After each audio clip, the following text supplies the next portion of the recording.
Hi friends, welcome back. Welcome to Tamil Crypto Tech. நான் உங்கள் கோகுல்நாத்.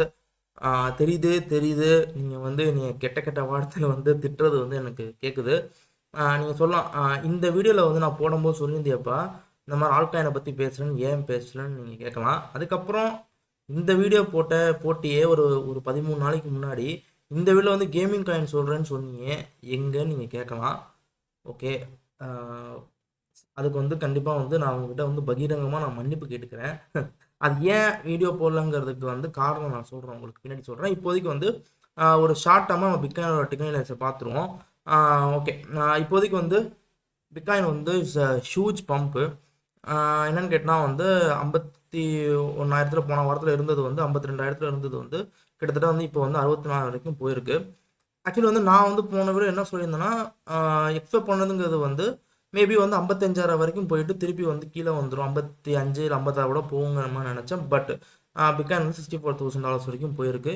நம்ம எப்பவுமே என்ன எக்ஸ்பெக்ட் பண்ணுமோ அதுக்கு ஆப்போசிட்டாக தான் பிட்காயினோட இது இருக்குது. ஓகே, இப்போதைக்கு பிட்காயின் 64,000 ரீச் அவுட் பண்ணிடுச்சு.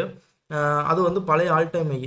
பழைய ஆல் டைம் ஐங்கிறது கிட்டத்தட்ட 64,000. ஸோ அந்த ரேஜை ரீச் அவுட் பண்ணிருச்சு.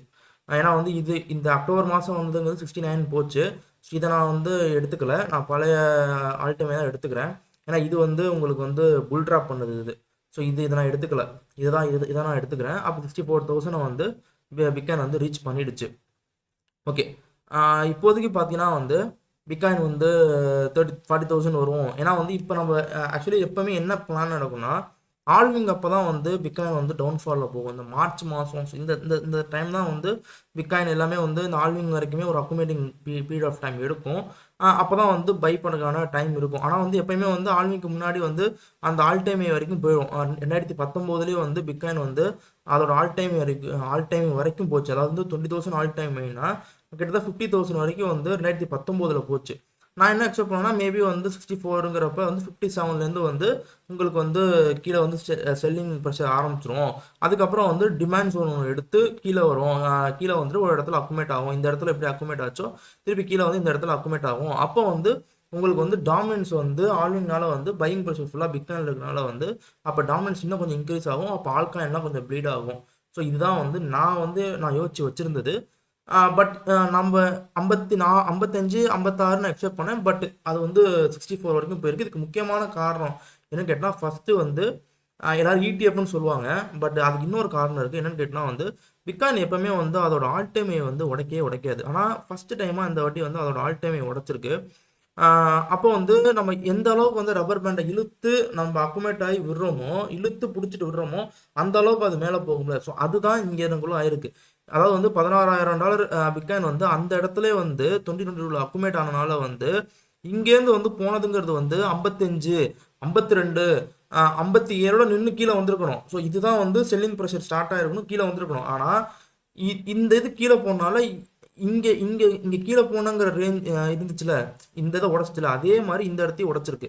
நான் ஏன் இங்கே தான் நிற்கிறோமா, இங்கே விட்டு மேலே போயிருக்குங்கிறத உடச்சிருக்கு. அண்டு ரெண்டாவது முக்கியமான காரணம் இடிஎஃபோட high buying pressure and panic buy pressure. இது ரெண்டுமே சேர்ந்து பிட்காயின் இந்த அளவுக்கு இன்க்ரீஸ் பண்ணியிருக்கு. பட் இது வெறும் பிட்காயினுக்கு மட்டும்தான். இன்னும் ஆல்காயின் எதுவுமே பெரிய பம்ப் கொடுக்கல. ஏஐ காயின்ஸ், ஒரு சில ஏஐ காயின்ஸை தவிர இதுவே பெரிய லெவலில் ஊன் பம்ப் கொடுக்கல. எல்லாமே ஒரு சென்ட் அந்த கணக்கு இன்க்ரீஸ் ஆகிருக்கு. ஆனால் இன்னும் மிரியாங்கிற காயின்லாம் இன்னும் பெரிய பம்ப் லெவலுக்குலாம் எனக்கு கொடுக்கல. ஓகே, இப்போ நான் எக்ஸ்பெக்ட் பண்ண என்னன்னு கேட்டால் இப்போ 64லேருந்து எனக்கு தெரிஞ்சு அதோட ஆல் டைமையை ரீச் பண்ணிடுச்சு. ஒன்று இதுக்கு மேலே போய் புதுசாக ஒரு ஆல் டைமையை ஒரு பேனிக் ப்ரெஷர்னால மேலே போகலாம்.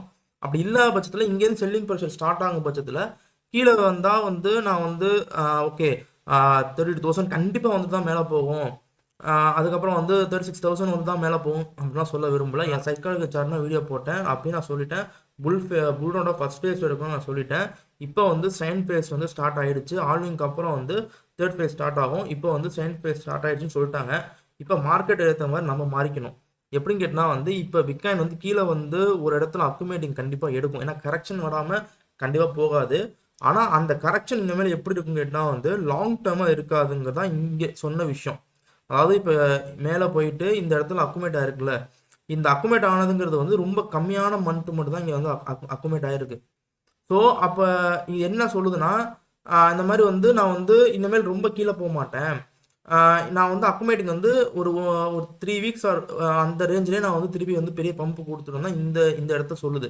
அப்போ இங்கேருந்து கீழே வரும் பட்சத்தில் வந்து நம்மளுக்கு அதிகபட்ச சப்போர்ட் லெவலுங்கிறது 55 அந்த அந்த ரேஞ்சுங்கிறது ஒரு பெரிய சப்போர்ட்டாக இருக்கும். ஹியூஜ் சப்போர்ட்டாக இருக்கும். அடுத்து 50 ரீஜனுங்கிறது ஒரு சப்போர்ட்டாக இருக்கும். திருப்பி நம்ம வந்து 44க்கு வெயிட் பண்ணுறதுலாம் வந்து அப்போது ஒரு நெகட்டிவ்ஸ் வந்தால் நம்ம அதுக்காண்டி வெயிட் பண்ணிக்கலாம், நம்ம அதை பார்த்துக்கலாம்.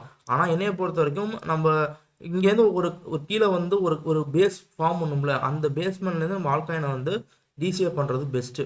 அதான் என்னால் சொல்ல முடியும். இது வந்து என்னோட ஒப்பீனியனு. அதுக்கப்புறம் வந்து ஃபஸ்ட்டு டிசிஏ பண்ணுறதுங்கிறதப்ப நீங்கள் எல்லா அமௌண்ட்டையும் தூக்கி வந்து ஒரே அமௌண்ட்டில் போட்டுறக்கூடாது. ஃபஸ்ட்டு வந்து இன்வெஸ்ட்மெண்ட்டுக்கு தனியாக ஒரு அமௌண்ட் எடுத்து வச்சுக்கோங்க. எமர்ஜென்சி ஃபண்டுன்னு சொல்லி ஒரு அமௌண்ட் எடுத்து வச்சுக்கோங்க.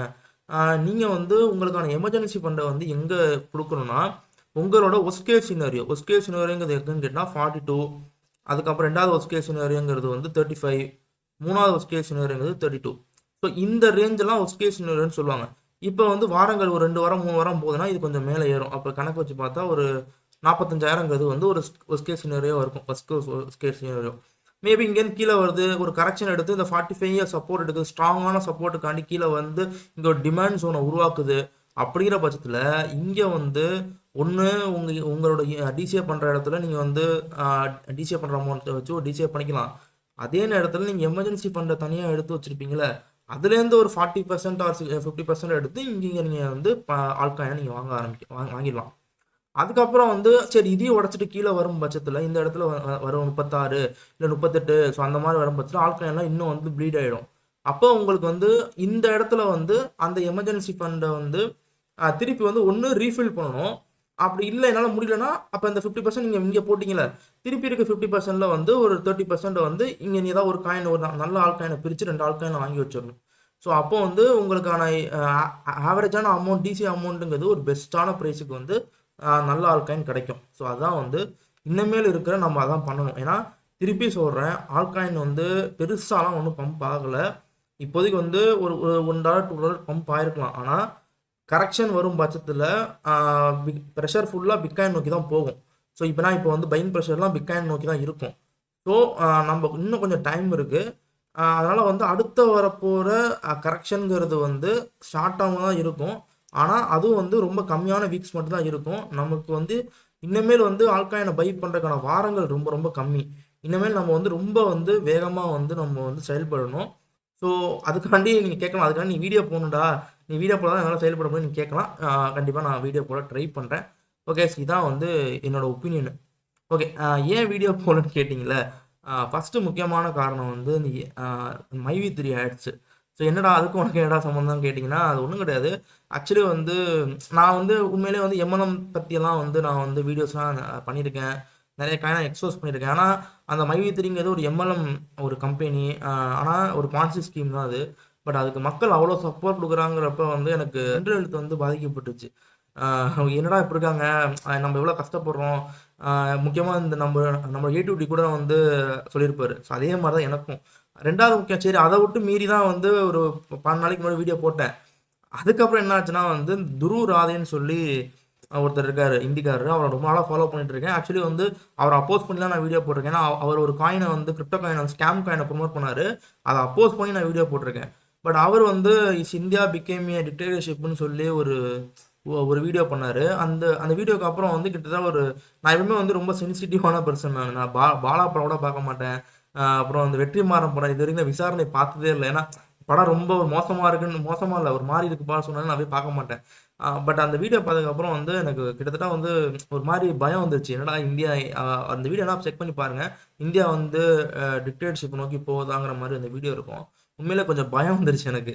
என்னடா இந்தியா என்னடா இப்படி போயிட்டுருக்கா, டெமோக்ராட்டிக்காக இருந்த கண்ட்ரி ஏன் இப்படி போயிட்டுருக்கு, நம்ம இந்து முஸ்லீம் எதுவுமே இல்லாமல் வாழ்ந்துருக்கோமே, இப்படி அப்படி போதேங்கிற மாதிரி எனக்குள்ளே நிறைய திங்க் அவுட் ஆயிடுச்சு. ஸோ இதெல்லாம் வந்து சேர்ந்துக்கிட்டு என்னால் வந்து ஒரு மாதிரி ஆகிட்டேன். ஒரு 2 வீக்ஸ் 3 வீக்ஸாக இந்த யோசனையில் இருந்தனால வந்து சரி சரி அந்த அந்த மைவி3 ஆடை விட்டு வெளியே வரதுக்கே எனக்கு ஒரு வாரம் ஆயிடுச்சு. சரி அதை முடிச்சுட்டு வெளியே போனால் இந்த வீடியோ பார்த்தோன்னே எனக்கு இன்னும் கொஞ்சம் மைண்டு ஒரு மாதிரி ஆயிடுச்சு. என்னடா அது அப்படின்ற மாதிரி ஆயிடுச்சு. ஓகே, இப்போ அதை விட்டு வெளியே வந்துட்டேன், ஒன்றும் பிரச்சனை இல்லை. நிறைய திங்க் பண்ண ஆரம்பிச்சிட்டேன். பேசாம நம்ம வந்து இப்போ ஒரு பொலிட்டிக்கல் பிளாக் எழுதலாமா, ஒரு வெப்சைட் மாதிரி ஒரு பிளாக் இந்த மாதிரிலாம் திங்க் பண்ண ஆரம்பிச்சுக்கிட்டேன். ஓகே. நிறைய யோசிக்க ஆரம்பிச்சிட்டேன். ஓகே. அதை பற்றி நம்ம இதுதான் காரணம், வேற ஒன்றும் இல்லை. ஸோ நீங்கள் வந்து அந்த வீடியோ பார்க்கணும், கண்டிப்பாக அந்த துருவ ராதையை பற்றி அந்த வீடியோ இருக்குது பாருங்கள். உங்களோட மைத்திரி உங்களோட மைவித்திரியோட ஒப்பீனியன் என்னன்னு சொல்லி கீழே கமெண்ட் பண்ணுங்கள். ஐம் சாரி, அதுதான் நான் சொல்ல முடியும், கோச்சுக்காதீங்க. கைஸ், இந்த வீடியோ பிடிச்சா லைக் பண்ணுங்கள், ஷேர் பண்ணுங்கள். பாய்.